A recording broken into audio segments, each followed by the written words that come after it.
en una serie de sermones que voy a titular Pecado, Venganza y la Gracia.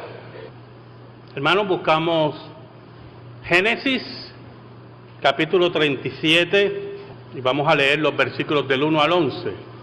Dice así la palabra de Dios, en el nombre del Padre, del Hijo y del Espíritu Santo.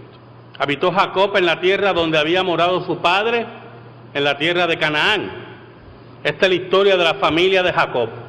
José, siendo de edad de 17 años, apacentaba las ovejas con sus hermanos, y el joven estaba con los hijos de Bilha y con los hijos de Silpa, mujeres de su padre.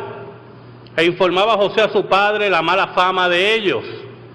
Llamaba Israel, que es Jacob, a José más que a todos sus hijos, porque lo había tenido en su vejez, y le hizo una túnica de diversos colores.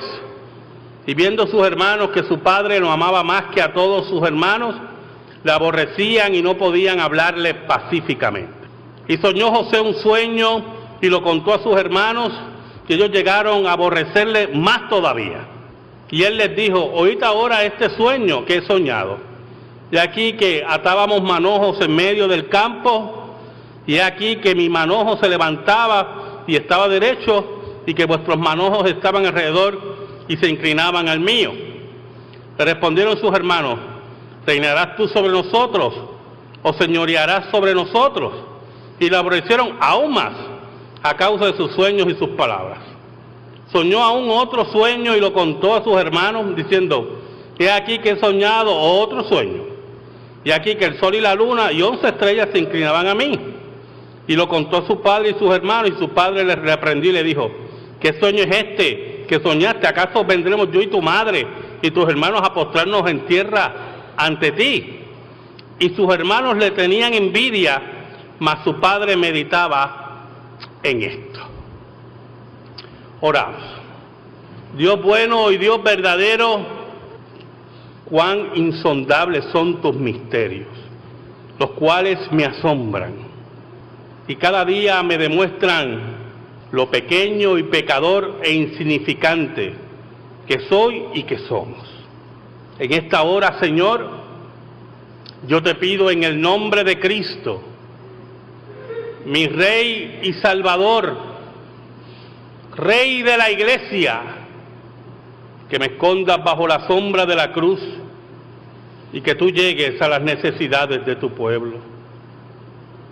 Ve a cada corazón, redarguye, convierte, calma. Tú que eres el Dios que todo lo puedes. Te lo pido, Señor, en el nombre de Jesús. Amén y amén. Pecado, venganza y gracia. ¿Saben, hermano? En 1988 se estrena una película por uno de los grandes actores de Hollywood, uno de mis preferidos, Tom Hanks. Una película en la etapa de este actor, la etapa cómica, la etapa de comediante, una película que se anuncia sencillamente como una película, una comedia más de Hollywood. Se llamaba Big. En esa película, Tom Hanks es representado por un niño de 12 años, el cual va a un parque de diversiones, y en la fantasía de Hollywood, la fantasía de los niños, recurre a una máquina de la suerte y le pide el deseo de ser ya adulto. Y al otro día, cuando él se levanta, se da cuenta que su deseo se cumplió al pie de la letra. Y ocurre pues todo el problema de que su madre ve a este hombre que no reconoce, y él huye y logra convencer a su amigo. Pero lo interesante es que George, que es el nombre que él tiene en la película, George Baskin, tiene que introducirse con la mentalidad de un niño a un mundo de adultos.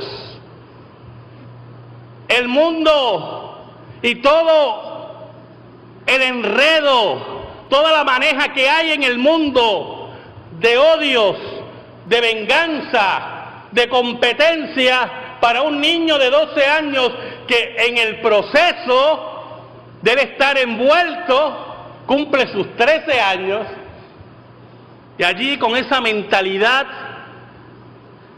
con esa inocencia característica de un niño bien criado, se enfrenta a una comunidad de profesionales que no entienden sus preguntas, a una mujer cazadora de hombres, y él no entendiendo todavía la profunda pecaminosidad del ser humano. Muchas veces hemos oído la historia de José, pero hay algo en la historia de José que voy a estar tocando los próximos domingos, que tocamos así siempre, pero que está presente todo el tiempo en la vida de José. La Biblia nos presenta a José ya de 17 años, un joven que era el cuidado perfecto de su padre, porque la Biblia nos dice que lo tuvo en la vejez, y la Biblia es enfática, Moisés es enfático al decir que lo amaba más que sus hermanos. ¿Usted oyó? Cuando yo oigo un padre decir que tiene 4 hijos, 5 hijos, yo los amo todos iguales, siempre pregúntale a los muchachos. ¿Oyó? Oiga, y José era tan apegado a su padre y lo amaba tanto que en su mundo, ese mundo de tantos cuidados, de tanta enseñanza, no entendía el pecado de sus hermanos, la mala fama de ellos. Iba donde su padre y le informaba, porque él consideraba, y él lo podemos interpretar así, que no estaban honrando a su padre.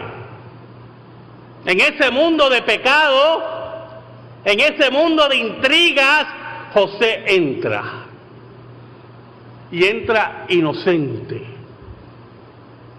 entra sin malicia, y no entendía que estaba formando en el corazón de sus hermanos el odio, la venganza, el aborrecimiento. Oiga, José era inocente, era tan inocente que no percibía el odio de sus hermanos, y de momento tiene un sueño en el cual prácticamente sus hermanos en símbolos le tienen que rendir pleitesía, y si usted percibió el odio de sus hermanos, usted no le cuenta el sueño, ¿verdad? Usted no comete la discreción de contar un sueño así. Usted pensaría, yo le cuento esto a mis hermanos, me acaban de matar. Pero José no podía captar la maldad de sus hermanos, la venganza que estaban tramando. ¿Sabe por qué, hermano? Porque sus hermanos, mire qué interesante, y yo quiero que podamos entrar a lo complicado que es el ser humano. Sus hermanos eran tan impíos, tan orgullosos, tan ciegos, que no podían decir, esas son cosas de muchacho.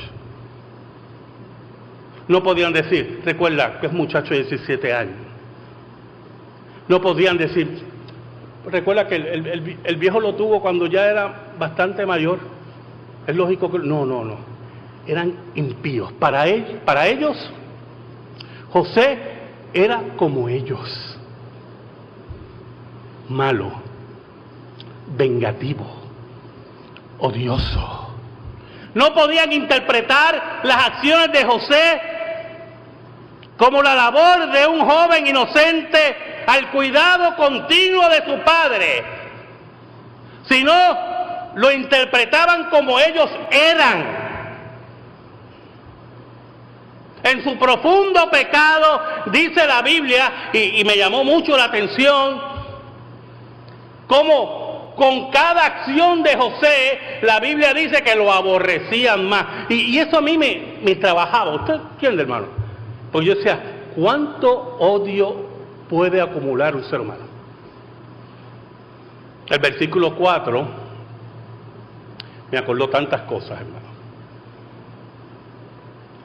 Y viendo sus hermanos que su padre lo amaba más que a todos sus hermanos, le aborrecían. Y no podían hablarle pacíficamente. Lo maltrataban. ¿Pero por qué lo maltrataban, hermano? Usted no sabe, yo se lo voy a decir. Porque no podían maltratar al padre. Al que querían maltratar era el padre. Y no podían hacerlo. Y no se atrevían a hacerlo. Y como eran un grupo de cobardes, como son todos los que odian y crean venganza, deciden descargarse con José. ¿Sabe? George llega a la ciudad de Nueva York. Y esa noche, en la cual hay esa confusión y está con su amigo, el amigo consigue un dinero y deciden alquilar un cuarto en un barrio oscuro de Nueva York.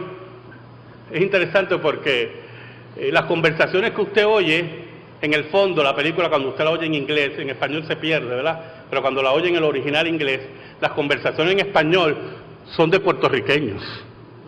Usted oye el acento de los puertorriqueños, ¿verdad? Y usted ve la intención del director de enfatizar esa cultura puertorriqueña que marca a la ciudad de Nueva York.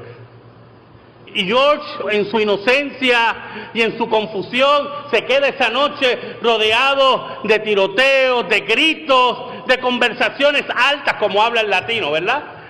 Que habla con la voz alta y mueve las manos, que impresiona tanto al americano.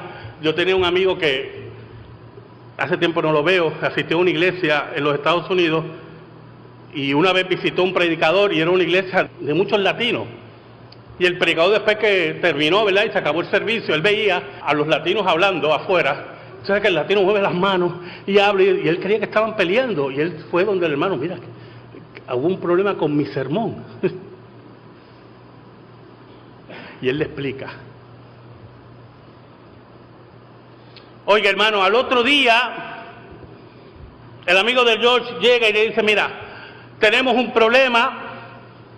Vamos a tardar mucho en conseguir ese juego para que tú vuelvas a ser niño, por lo tanto tienes que buscar trabajo.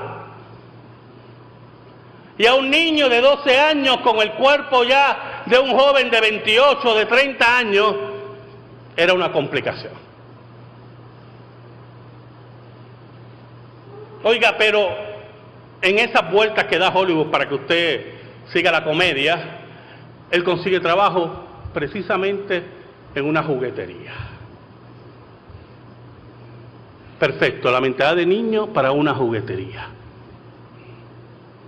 Y allí empiezan unos diálogos muy importantes para que entendamos el espíritu del ser humano. Es contratado. Lo primero que le dice el jefe, ¿usted fuma? Y él dice, bueno, una vez, pero mi mamá me cogió porque él está todavía como un niño, ¿verdad? Le dice, no, porque si va a fumar tiene que salir afuera. Ah, ok. Él se queda porque no entiende. Él empieza a trabajar y el que está al lado le dice, no trabajes tan rápido, lento, con calma. Y le señala a una mujer y le dice, ¿ves aquella? Esta es la que te va a dar la bienvenida.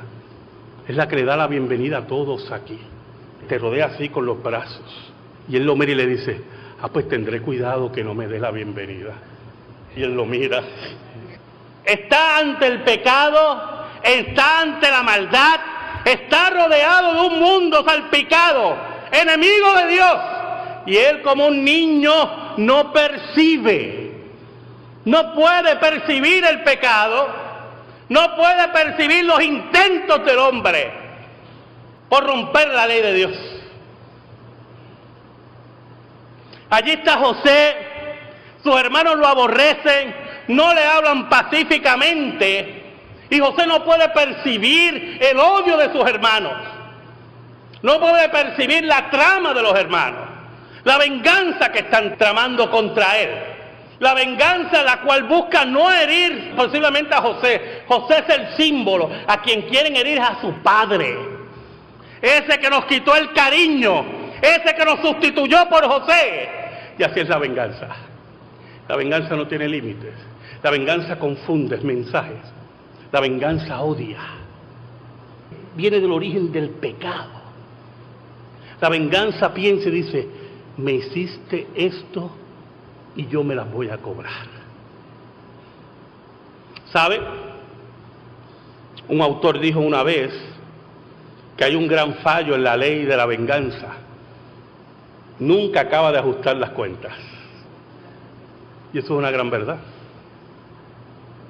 Los turcos en el siglo XIV hicieron una masacre en la batalla de Kosovo y posteriormente los croatas se vengaron en la década de los 40. Y de momento los serbios dijeron, ahora nos toca a nosotros. Y cada cual cobraba la venganza del otro y no se detenía la máquina trituradora de los seres humanos, la máquina que tritura la vida del ser humano, porque la venganza nunca se sacia.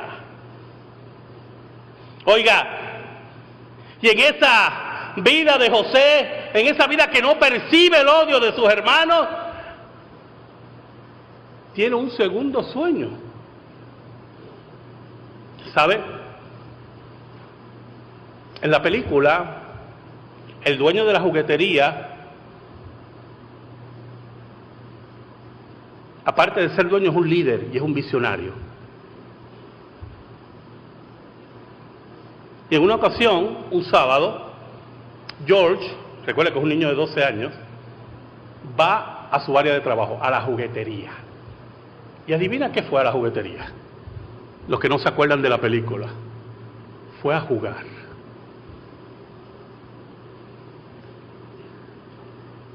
Y allí estaba jugando, pero cuando el dueño de la juguetería lo ve, él cree que está con sus hijos.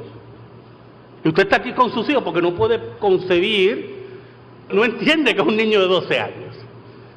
Y empieza a hacerle preguntas de los juguetes, pero estamos hablando de un niño de 12 años, un experto en juguetes, ¿soy yo? Porque yo a los 12 años era un experto en juguetes, ¿soy yo? Y mis padres, de las muchas cosas que le puedo agradecer, una de ellas es que eran muy dados a dar juguetes, mis padres. Yo lamento mucho no haber cuidado mucho de esos juguetes que ahora son juguetes de colección, valen miles de dólares. Oiga, y era un experto en juguetes, y el dueño, que tiene otra mentalidad, empieza a entrevistarlo y empiezan a hacer la conexión, y él ve algo que pocos líderes pueden ver. Por eso que cuando usted es líder, usted tiene que ver más allá en los seres humanos, percibir lo que pueden dar. Y cuando él se da cuenta del expertise de George, lo nombra vicepresidente. Y George inocentemente, ¿verdad?, toma el puesto. Cuando se entera uno de los grandes, recuerde el odio y la venganza, vicepresidente. Se volvió loco el viejo, decía. Ahora sí que se volvió loco. ¿Pero quién es él? Es la pregunta del que tiene odio, del que tiene envidia, como los hermanos de José, del que trama una venganza. ¿Quién es él? Oiga, y hay un momento espectacular cuando su amigo regresa, un niño de 13 años que es amigo de él, y le dice que le dieron una oficina, y cuando se entera el oficial de la empresa que también le dieron una oficina, y la oficina que era la oficina de Bob, él se prende, y es más grande que la mía. Y el amigo de él llega y van a la oficina, y él está rodeado de juguetes, y él le pregunta, ¿pero qué es lo que tú tienes que hacer aquí? Pues, ahí me traen estos juguetes, juego con ellos. qué interesante la mentalidad de un niño, ¿verdad? La película está excelentemente escrita. El diálogo, hermano. Pues me traen los juguetes, yo juego con ellos y cuando hay una reunión yo doy mi opinión. Y es verdad, pero eso no se pinta así, ¿verdad? Y él le dice, ¿y por eso te pagan? Dice, sí, por eso. ¡Qué tontos son! Le dice el otro niño, ¿verdad? ¡Qué tontos son! Oh, hermanos, la mentalidad de aquel que ama, la mentalidad de aquel que no hay más allá en su corazón, es esa mentalidad. Aquel que se entrega sin esperar nada. Aquel que da todo. Es la mentalidad que dijo Cristo, de ser un niño para el reino de Dios. Oiga, y José le narra este segundo sueño, y yo leía, y yo decía en casa, Dios mío, este muchacho necesita orientación. Pero en esta ocasión, mire qué interesante, su padre estaba presente. Y meditaba yo en eso, y vi nuevamente la inocencia de José. El corazón puro. Todos sabemos, y el que no lo sabe se entera hoy, José es un tipo de Cristo. Siempre ha sido un tipo de Cristo. Ese corazón de entrega, ese corazón, mira, me pasa esto, escúchenme. Y su padre lo reprende y le dice, ¿pero qué tú quieres decir? Pero, mira, hermano, yo sé cómo fue esa reprensión. ¿Qué tú quieres decir, muchachito? ¿Qué tú quieres decir? Oiga, el versículo 11 nos dice que los hermanos le tenían envidia, y aquí se introduce un elemento que no había aparecido, que estaba presente pero que no había sido descrito. Lo aborrecían, lo odiaban, y ahora llegó la envidia. Entonces yo me puse a pensar, ¿por qué la envidia? ¿Qué envidian? ¿De dónde surge la envidia, hermano? Que usted desea algo que tiene otro, que posiblemente usted concluya que ni se lo merece, que usted se lo merece. Usted es el centro del universo, usted es el sol que amanece y cae. Y entonces envidia. Y ellos decían, le envidiamos a este muchacho, lo odiamos, lo aborrecemos, todo estaba armándose para la gran venganza. Oiga, y lo que hizo José era algo que él no percibía, era algo inocente, pero ellos odiaban, ellos envidiaban. En medio del odio, escuche bien, en medio del odio, en medio de la envidia, en medio de la trama, había un elemento, en la persona de Jacob. En medio de toda esa inocencia de José, Jacob representa la gracia. Esa gracia que corrige pero que ama. Esa gracia que se desborda. Esa gracia que te da amor sin merecerlo. ¿Sabe, hermano? En un momento, George es citado para una primera reunión ejecutiva con ejecutivos. Y allí están presentando un juguete. Recuerde que está el experto, George es el experto, que es un edificio que se convierte en robot.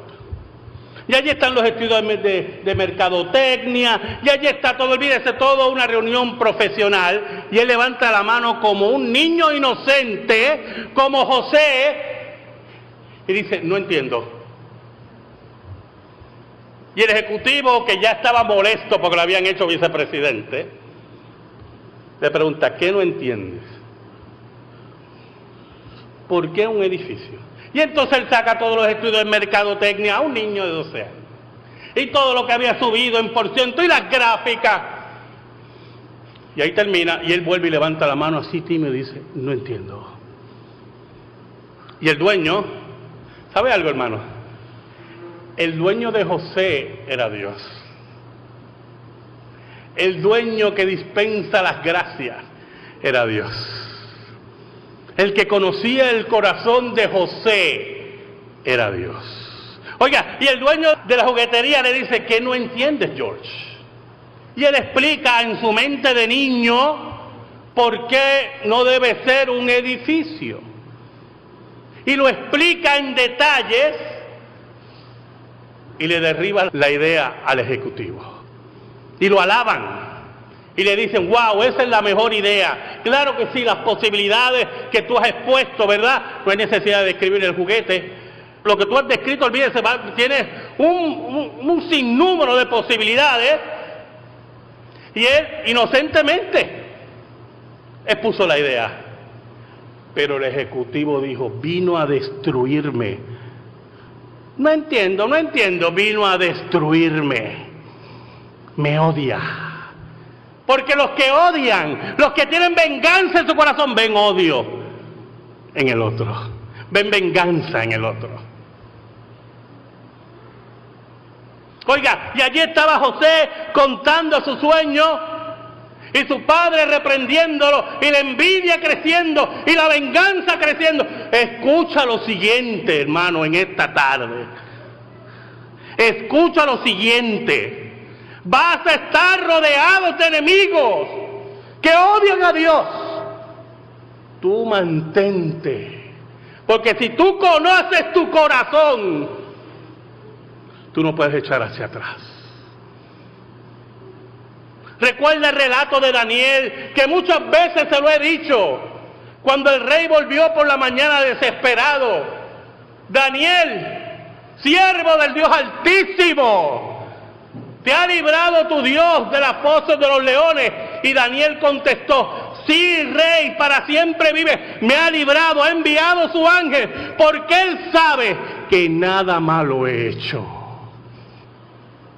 En medio del odio, en medio del pecado y de la venganza, la gracia de Dios siempre se impondrá.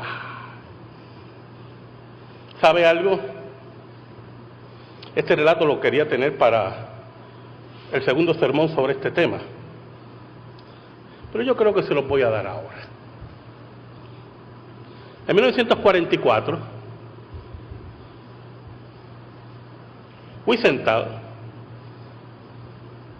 Simón Wiesenthal, el gran cazador de criminales de guerra nazi, era un joven polaco. A los 20 años ya era arquitecto. Y los que han estudiado arquitectura saben que es una proeza a los 20 años. Ya era prisionero de los nazis. Había visto impotente cómo los soldados mataban a su abuela judía en la escalera de su casa. Impotente vio cómo obligaban a su madre a subir a un vagón para llevarlo a las cámaras de gas. Los nazis le mataron 89 parientes. Y él, mire qué interesante, hermano, qué cosa tremenda es la gracia. Y él intentó suicidarse varias veces. Un día, en su prisión, una enfermera se le acercó. Escuche bien, hermano. Y le preguntó: ¿es usted judío? Imagínese, en medio del crimen de los nazis, en medio de una prisión, preguntarle a usted si es judío. Yo digo que soy esquimal. Y él dice: sí, soy judío. Ella le pidió: acompáñeme. Y él se va detrás de esa enfermera, la sigue, va y baja a un lugar oscuro, dobla a la derecha y ve otro lugar y entra a un cuarto. Allí hay un joven soldado de la SS, cubierto toda su cara con gasas blancas. Se le habían hecho un agujero para la boca, uno para la nariz y otro para los oídos. Ya no tenía ojos. La enfermera desapareció y lo dejó con ese joven. Este joven oficial de la SS le dice, me llamo Carl, que significa Carlos. No podía tener otro nombre, pero lamentablemente es Carl. Para los Carlos que están aquí también, que hay unos cuantos. Le dice, tengo que hablarle de una acción terrible. Tengo que decírselo a usted. Tengo que decírselo a un judío. Y empezó a relatar, recordando que había sido criado en forma correcta como católico, pero que había perdido su fe cuando entró a las juventudes hitlerianas. Más tarde había entrado de voluntario a la SS y servido con distinción. Mientras Carl narraba, imagínense, oír a un asesino, cómplice del asesinato de sus parientes, mientras Carl narraba, dice la historia, dice el mismo Simón Wiesenthal, que intentó 3 veces irse. Y el joven extendía la mano, porque oía el ruido y extendía la mano y lo detenía. Escúcheme, por favor, escúcheme. Dice que su mano era blanca, casi sin sangre. Quiero que me escuche. En uno de los poblados, tiene un nombre bastante complicado, hermano, voy a tratar. Dnipropetrovsk. Fue abandonado por el retiro de los rusos y llegó la unidad de Carl. Pero 30 soldados de la SS cayeron en una trampa que habían preparado. En venganza, escuche, venganza. La SS reunió a 300 judíos. Los hicieron meterse en una casa de 3 pisos. La rociaron con gasolina y le tiraron granadas. Carl y sus hombres rodearon la casa con las armas listas para disparar sobre todo aquel que intentara escapar. Los gritos, dice Carl, los gritos que salían de aquella casa eran horribles. Vi a un hombre con un niño pequeño en los brazos, tenía la ropa en llamas, junto a él estaba una mujer, sin duda la madre del niño. El hombre le cubrió los ojos al niño con la mano que tenía libre y saltó a la calle. Segundos más tarde lo siguió la madre. Entonces de las otras ventanas cayeron cuerpos envueltos en llamas y nosotros disparamos y disparamos. Dios mío, disparamos, decía este oficial. Dice el relato que en aquellos momentos, dice Simón Wiesenthal, estaba sentado guardando silencio, dejando que hablara el soldado alemán. Carl describió después otras atrocidades, pero siguió regresando a la escena de aquel niño pequeño, de pelo negro y ojos oscuros, cayendo de un edificio, convertido en blanco de práctica de los rifles de la SS. Aquí me he quedado con mi culpa.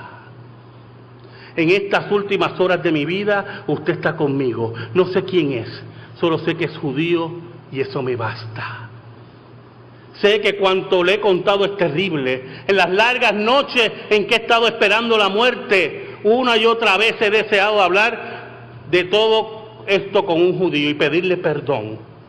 Solo que no sabía si quedaba algún judío. Sé que lo que le pido es demasiado para usted, pero sin su respuesta no podré morir en paz. Simón Wiesenthal, allí vestido como un prisionero, listo para una cámara de gas, con una estrella amarilla de David en el pecho, sintió el peso de lo que decía este joven y lo observó, esto que quedaba de ser humano.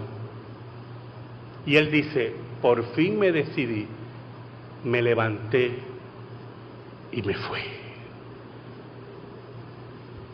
¿Tú te irías, hermano? ¿Sabe que lo único que detiene la venganza es el perdón? ¿Tú te irías, hermano? ¿Sabe?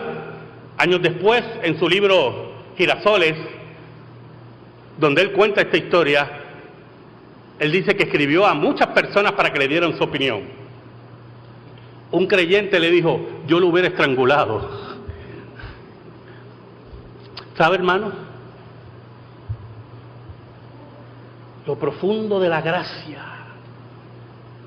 lo profundo del perdón frente a la venganza y el pecado, es que aún ante el horrible pecado, la gracia siempre triunfará. Yo le aseguro a usted que cuando sigamos esto, yo le aseguro a usted que la gracia triunfará sobre los hermanos de José y sobre José. Amén. Gracias te damos, Señor, en esta tarde por tu palabra. Y te pedimos, Señor, en el nombre de Cristo, nombre que es sobre todo nombre, que esta verdad se atesore en nuestra vida. Por Cristo Jesús. Amén y amén. Estamos en silencio, hermano.